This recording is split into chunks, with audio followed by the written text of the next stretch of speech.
I just want to do it for recreation. Some people are getting into the hunting aspect along with the recreation aspect, but the vast majority are people that want it for self-defense. And then when we look at that, we delve a little bit deeper. Are you talking about self-defense inside the home? Are you talking about self-defense outside the home? Is this something that you're going to want to carry on your person when you leave?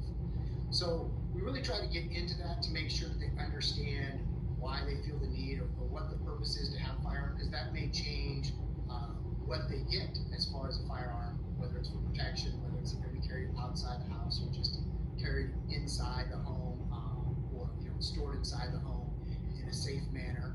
And so we talk about that, and we kind of iron out those details. And then I always emphasize training. You have to have training. I can't tell you how many people I know that they do get a concealed carry permit, they go and they qualify once, and then they never touch the gun for 2 years, but they carry it around. So if you're not training, then you're really doing yourself a disservice, and you're probably setting yourself up for a pretty substantial amount of liability should you have a bad shoot. So you want to make sure that whatever tools you're using, you are very well versed in them, and you're going to rise to your level of training.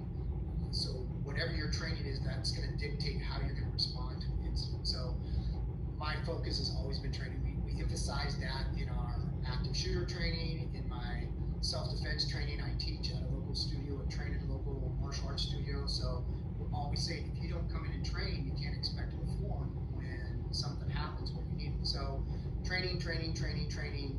You'll hear me say that 1,000 times. And then when we get into that, we also talk about a couple of aspects that people don't usually think about that overlap into all kinds of personal protection, self-defense, whether it be firearms or no firearms, and that's situational awareness. In today's day and age, everybody's walking around like this, looking at their phone. They're not aware of their surroundings.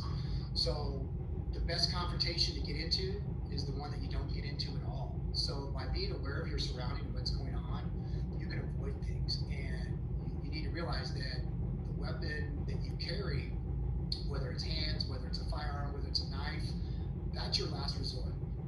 You don't want to use that unless you absolutely have to, and you want to avoid it if at all possible. So we also emphasize going and getting training in de-escalation.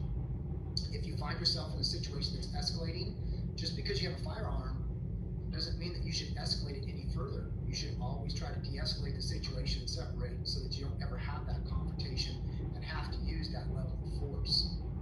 And then along with that, which is usually the hard sell, is we try to tell people that you really need to have some sort of self-defense training, because you want to feel comfortable and you don't want your only weapon to be a firearm. You want to have skills, like I said, de-escalation.